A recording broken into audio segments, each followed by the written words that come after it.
Hey everybody, welcome back to the show. Today, we're diving into something super important, asthma. It affects millions, and I want to break it down for you. Whether you're familiar with asthma or not, stick around. We've got stories, facts, and maybe even a few laughs along the way. Now, I know what you're thinking, Ellen talking about asthma, but trust me, this is important. We're going to learn about what causes asthma, the different types, and how it affects people every day. Plus, I promise to keep it light and fun, because that's how we roll here. So grab your favorite drink, get comfy, and let's learn about asthma together. You might be surprised by what you discover. And hey, if you learned something new, share it with a friend. Knowledge is power, people. Ready to get started? Let's do this. Okay, let's start with the basics. What exactly is asthma? Imagine this, you're breathing, right? Easy peasy. But for someone with asthma, it's like breathing through a straw sometimes. Their airways, those tubes that carry air in and out of the lungs, get all inflamed and narrowed. This inflammation makes it hard for air to pass through, like trying to squeeze a giant marshmallow through a straw. Not easy, right? That's what happens during an asthma attack. People might wheeze, cough, and feel super short of breath. Asthma is a chronic condition, meaning it sticks around. But don't worry, it's manageable. With the right treatment and care, people with asthma can live totally normal lives. We'll get to that later. So, what causes asthma in the first place? Well, it's a bit of a mystery, like finding out who ate the last cookie. We don't know the exact cause, but we do know that genetics play a role. If your parents have asthma, you're more likely to have it too. Thanks, Mom and Dad. But genes aren't the whole story. Our environment and lifestyle choices can also trigger asthma or make it worse. Think about it. Allergies are a big one. Pollen, dust mites, pet dander, they can all set off an asthma attack. Then there are irritants like smoke, pollution, and even strong smells. These can irritate the airways and make it hard to breathe. And let's not forget about colds and respiratory infections. They can really mess with your lungs, especially if you have asthma. Now, here's the thing about asthma. It's not one size fits all. It's a complex condition with various forms. There are actually different types, each with its own set of triggers and symptoms. Understanding these can help in managing the condition better. Let's break it down, shall we? Knowing the type of asthma you have is crucial for effective treatment. First up, we've got allergic asthma, the most common type. It's often seasonal and can be quite bothersome. It's triggered by, you guessed it, allergies. Common allergens include pollen, dust mites, mold, and pet dander. Pollen, dust mites, mold, pet dander, you name it, allergic asthma hates it. These allergens can cause significant discomfort. Symptoms include wheezing, coughing, shortness of breath, and chest tightness. These can vary in intensity. Next, we have non-allergic asthma. This type can be more unpredictable. This type isn't triggered by allergies, but by other things like stress, exercise, cold air, or even strong smells. Managing these triggers is key. Symptoms are similar to allergic asthma, but the triggers are different. Recognizing these can help in avoiding flare-ups. And lastly, we have cough variant asthma. This type is often overlooked. This sneaky type mainly causes a dry, hacking cough, often at night or after exercise. It can be persistent and annoying. Wheezing and shortness of breath might not be as obvious, making it tricky to diagnose. Proper medical evaluation is essential. Section 5. Occupational asthma, when work takes its toll. Now, let's talk about a specific type of asthma that's work-related, occupational asthma. This one's a bit of a bummer because it's triggered by stuff you're exposed to at work. Imagine that. Your job is literally making it hard to breathe. Think about it. If you work in a factory with chemicals, a bakery with flour dust, or even a hair salon with strong hairspray fumes, you could be at risk. These substances can irritate the airways and trigger asthma symptoms. The good news is that occupational asthma is preventable. Wearing protective gear like masks and gloves can help reduce exposure to triggers. And if you're experiencing symptoms, talk to your doctor right away. They can help you figure out if it's work-related and what you can do about it.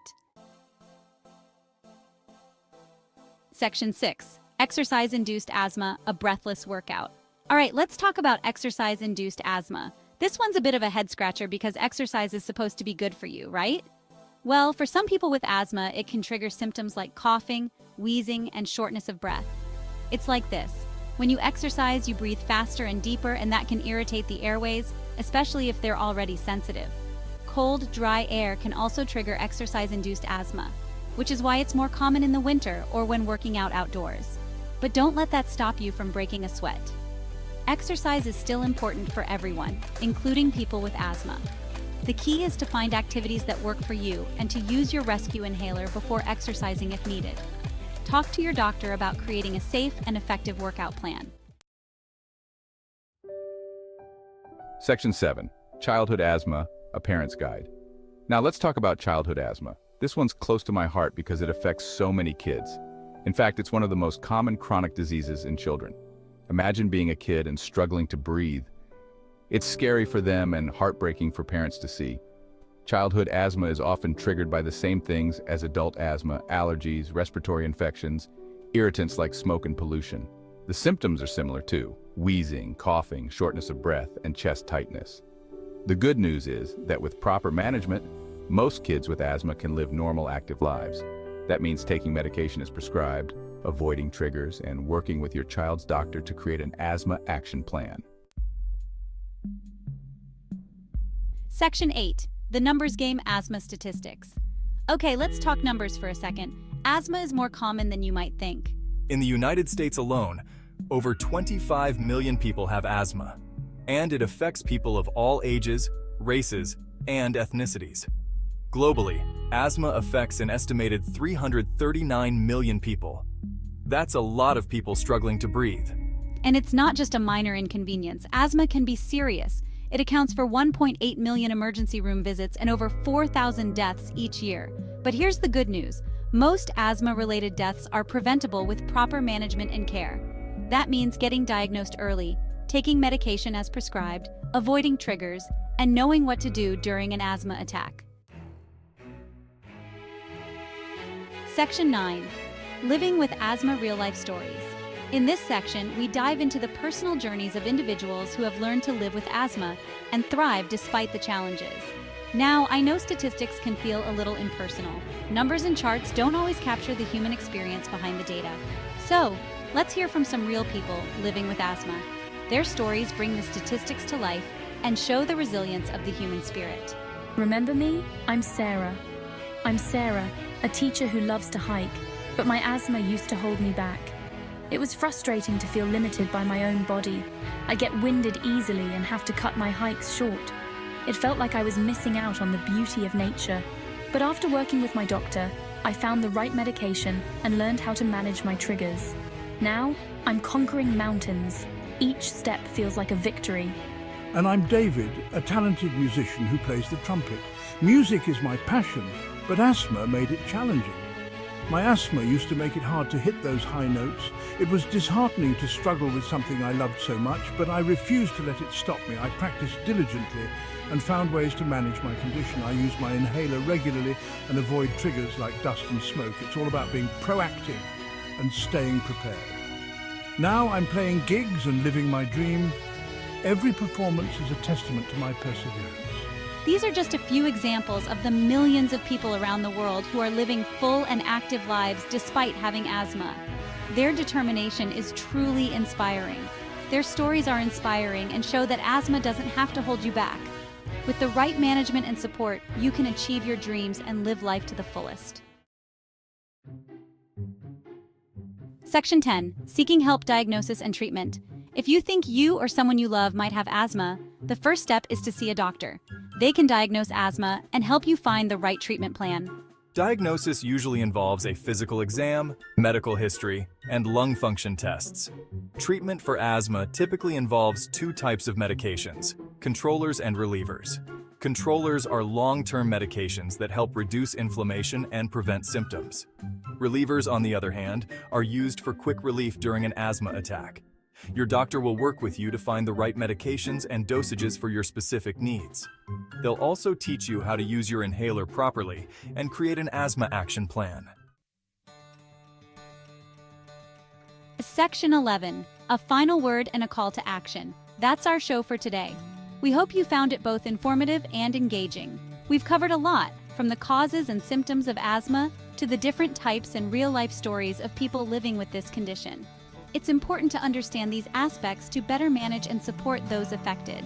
Remember, while there isn't a permanent cure for asthma yet, it's a manageable condition.